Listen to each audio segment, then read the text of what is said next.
O brasileiro se relaciona com o crédito de uma forma muito especial. É um caso de amor e ódio. Ama o momento de utilizar o crédito para consumir bens ou serviços e odeia aquele momento em que tem que começar a pagar. Estatísticas estão mostrando que 69 milhões de brasileiros aproximadamente estão inadimplentes, ou seja, que já não conseguem pagar as suas contas. E 30 milhões estão na situação de superendividamento. O que é isso de superendividamento? Como resolver essa situação? Assista neste vídeo até o final, que hoje nós vamos ajudar vocês a resolver como sair do endividamento.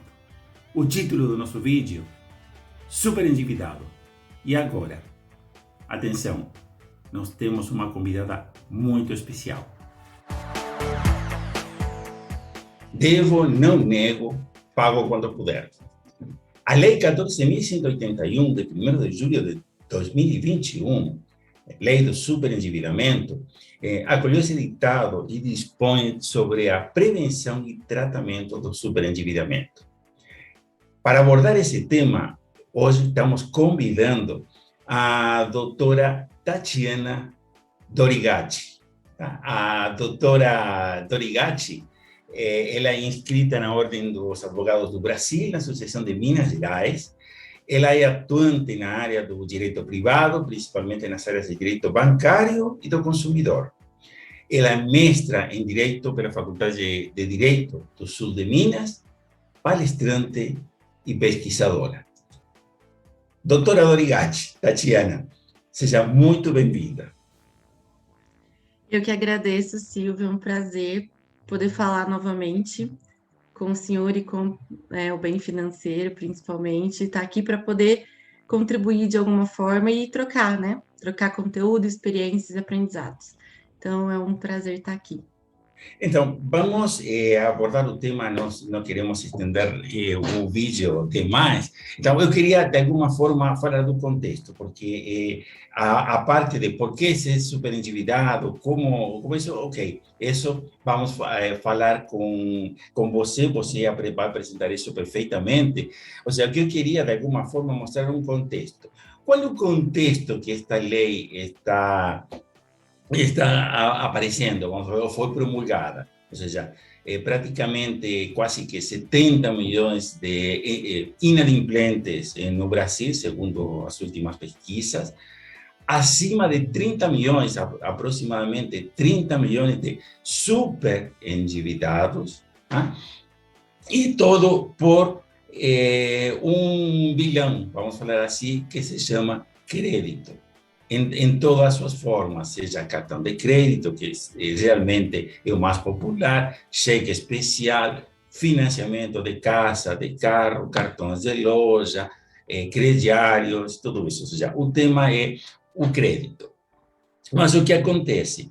Desde o ponto de vista comportamental, o crédito podemos definir como um sedativo tarja preta, um sedativo perigoso. Por que estamos falando isso? Quando nós utilizamos o crédito, nós não estamos utilizando o nosso dinheiro, estamos utilizando o dinheiro do terceiro. E, geralmente, quando utilizamos esse crédito, nós não temos o dinheiro na mão e estamos abrindo mão desse dinheiro. Colocamos a senha de um cartão, assinamos um contrato, recebemos diretamente, já apresentando um documento, o talãozinho com o crediário. Então, o crédito, o que acontece? Esse crédito reduz o que se chama a dor do pagamento. E cada vez que a gente abre mão, ou seja, abre mão, tem uma nota na mão, abre mão dessa nota e recebe uns trocadinhos, tá? Sente uma dor. Ou seja, no nosso cérebro gera a mesma dor do que equivalente a dor física, ou seja, a região do cérebro que se ativa por abrir mão é a mesma dor, tá? É a mesma região que se ativa quando nós espetamos a mão, por exemplo.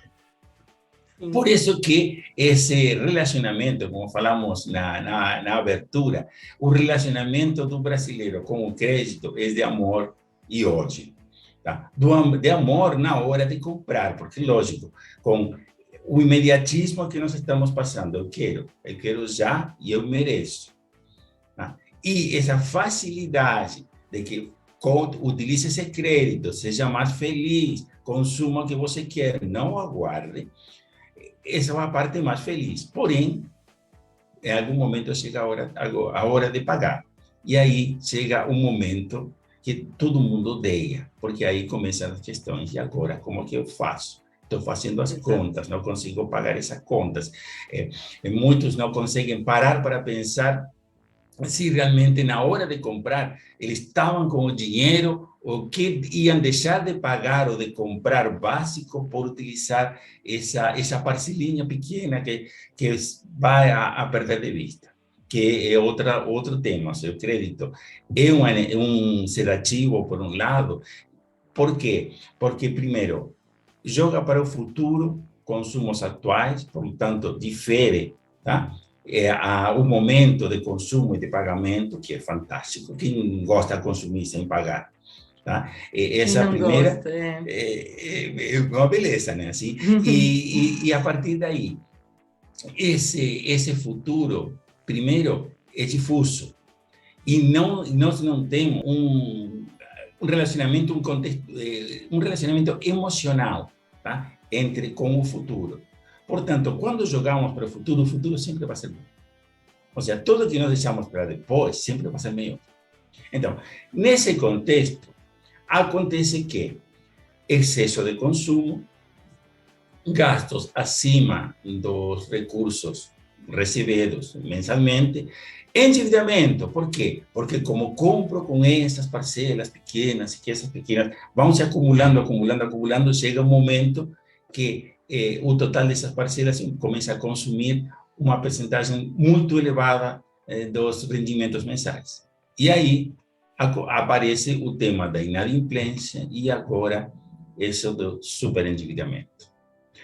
Nesse contexto, Tatiana, a primeira pergunta: essa lei realmente está facilitando a vida desses que, vamos falar assim, enfiaram um pé na jaca, ou é mais um paliativo para ir levando aos poucos o tema do endividamento?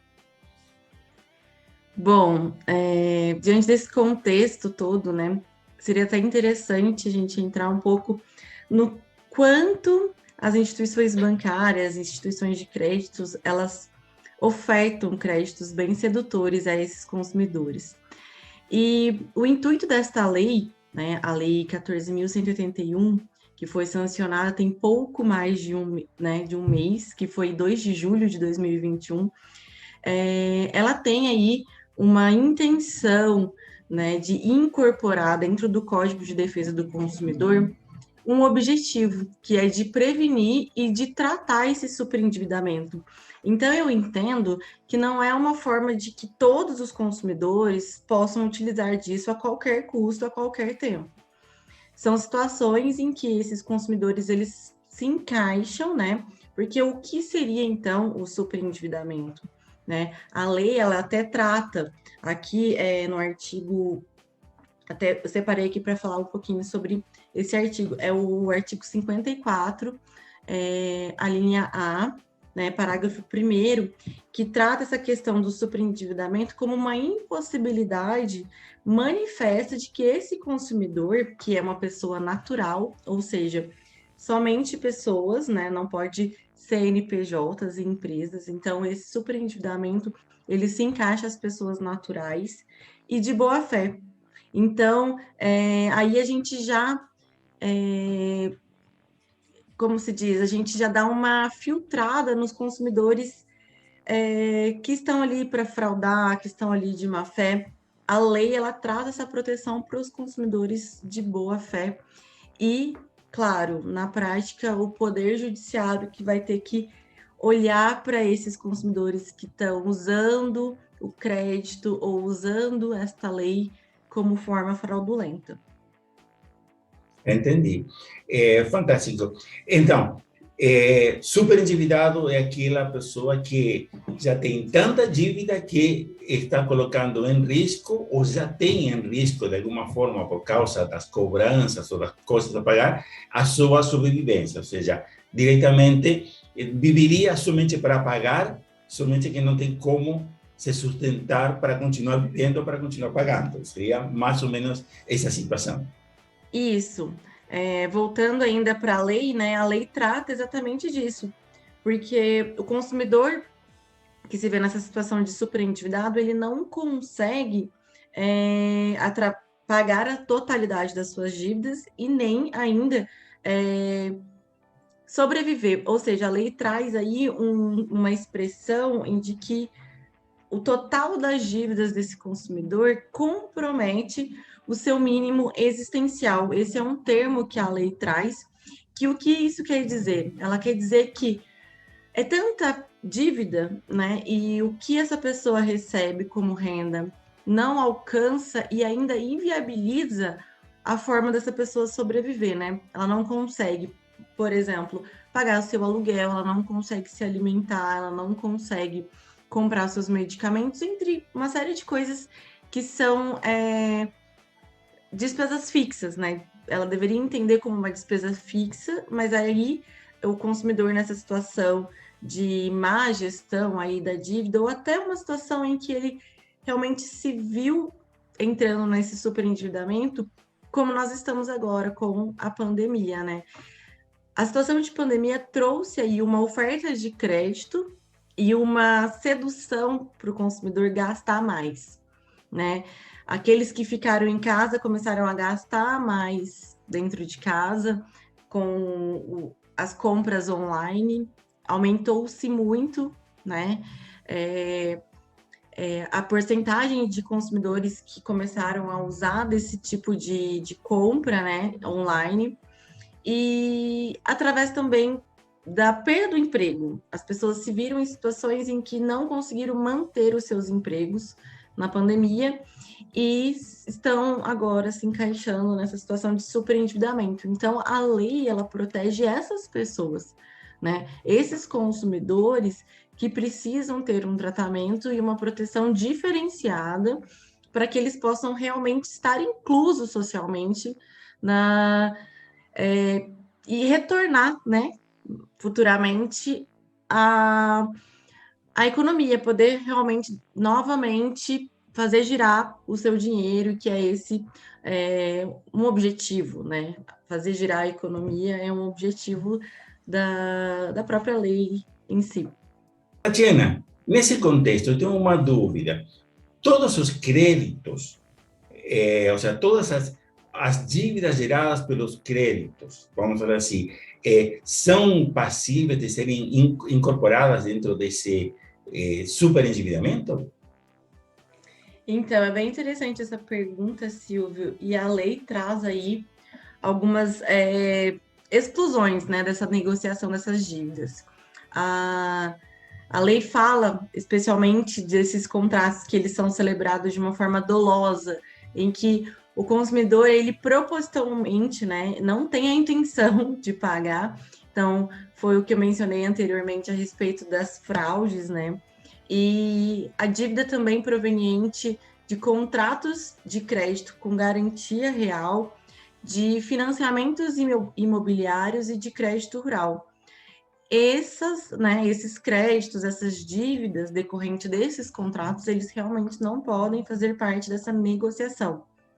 Porém, se o consumidor tiver aí umas ou outras negociações, somente aquelas que a lei permite.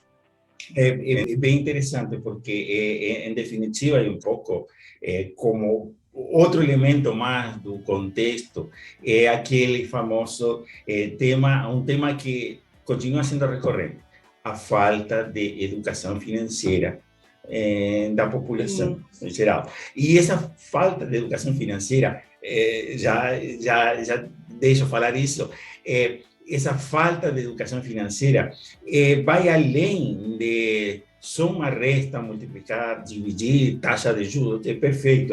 As pessoas podem não conhecer a diferença de uma taxa de juros simples, de uma taxa de juros composta, tudo bem, mas tem uma coisa básica, ou seja, aprender a gerir seus recursos, seja qual for, porque não estamos falando somente de dinheiro. Dinheiro é o abstrato, é fungível, é difícil de compreender para a maioria das pessoas, tá? Mas também estão todos os demais recursos, tá? Seja de coisas simples, de energia elétrica, água, alimentos, roupa e tudo isso, há coisas um pouco menos tangíveis que nem o tempo, por exemplo. Então, nesse sentido, é importante também, por isso um pouco essa ideia do bem financeiro de convidar você para conversar hoje, para mostrar de que o tema do endividamento, ou já a situação de UTI, que seria o superendividamento, ou seja, tem suas causas, pode ser resolvido agora sem educação, seria simplesmente como resolver uma vez, ou seja, seria o analgésico do momento, a dor cai, mas a dor vai voltar porque realmente continuamos fazendo as mesmas coisas, não é assim?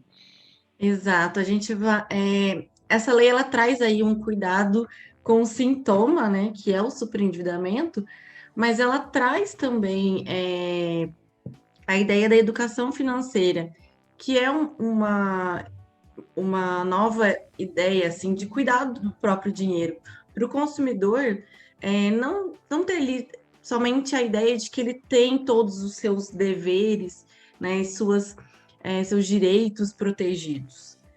O Código de Defesa do Consumidor ele traz muito isso, né? Todas as defesas do consumidor para que os fornecedores, as instituições bancárias, enfim, essas pessoas que são mais poderosas que o consumidor não utilize desse poder para, como se diz, usar o consumidor. Então, a própria lei 14.181, ela traz a ideia de proteção do consumidor, mas como uma educação financeira. O consumidor ele também tem que se proteger, né? Ele tem que proteger o seu dinheiro, ele tem que proteger suas finanças, e nada melhor do que tratar a causa, porque a causa, o superendividamento, a renegociação dessas dívidas é o sintoma, né? Mas ali tem que ser tratado das duas coisas, senão realmente o problema ele vai voltar a existir e o consumidor ele vai ficar desprotegido e vai ficar super endividado, né, ad eternum. Fantástico. Então, Tatiana, vamos ter um próximo vídeo, tá? Onde Perfeito. nós vamos falar o como fazer. Ou seja, aí vamos falar da receita de bolo, da parte de comportamentos e como funciona o processo. Mas algo importante para apresentarmos hoje, como para irmos encerrando esta apresentação do tema. Ou seja, você precisa de um advogado, porque Sim. o processo transita na área judicial, vamos falar assim, seria como uma espécie de recuperação judicial de pessoa física, ou seja, comparado com uma empresa, como seria uma concordata. Então, como funciona esse processo? Sim, né? Hoje em dia a lei está muito recente, né? A gente está ainda tendo experiências com essa lei, com a prática da lei, mas o que acontece é que o consumidor, através do Poder Judiciário, ele pode renegociar todas as suas dívidas, né? E chamar os seus credores para que ele faça ali uma renegociação dessas dívidas, porque anteriormente o que era prática da advocacia e prática para poder ajudar essas pessoas que estão nessa situação de superendividamento, porque o termo superendividamento ele é realmente novo, mas ele já existe, a pessoa já se encontrava nessa situação, né? Então, o consumidor anteriormente poderia revisionar o seu contrato, né? Anteriormente a gente via muito era muito abarrotado no judiciário de demandas de revisionais de contrato, de financiamento de carro, de casa, de empréstimo pessoal. Então, essa nova oportunidade que essa lei está trazendo para o consumidor é de que ele renegocie todas suas dívidas.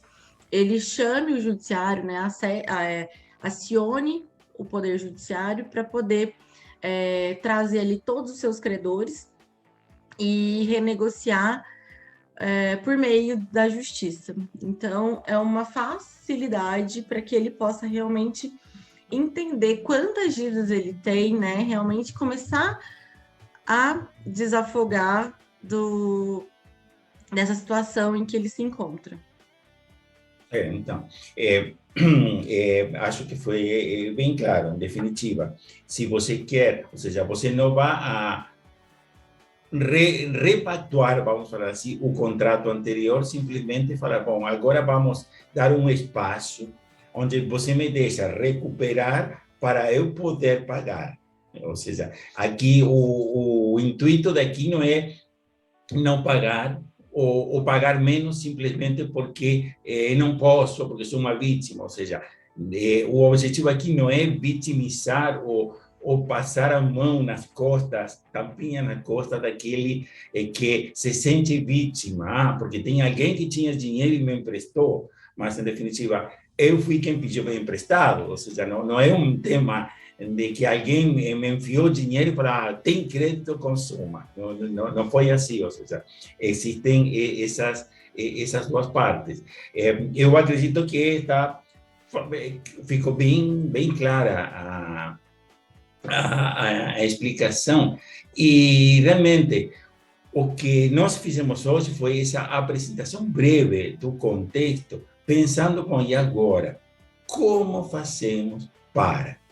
Tá? Seja, como que eu faço para sair desse superendividamento? Que não é um passe de mágica, não é uma decisão do juiz, tampouco, junto com o advogado, falando agora você vai poder pagar porque vai fazer isso. Não, porque qualquer proposta precisa ser depois colocada em ação e isso tem todos os desafios do comportamento, porque isso é ao longo de um período que pode chegar a ser até 5 anos. Correto? Isso. Ou seja, onde eu vou refinanciar essa dívida, eu preciso, nesses 5 anos, pagar e vou continuar consumindo, porque, em definitiva, vou pagar as minhas dívidas, mas vou continuar consumindo e preciso não me endividar novamente. Então, esse desafio que eu prometo que vamos abordar no próximo vídeo, porque aí sim, eles vão saber, bom, agora, endividado, como que eu faço? Perfeito, porque se existe uma lei em que há esses mecanismos, né, de prevenção, de tratamento, de conciliação, o consumidor que se encontra nessa situação de superendividado, ele precisa realmente agora entender como ele pode seguir o passo a passo, né? Seguir o caminho para que ele realmente saia dessa situação.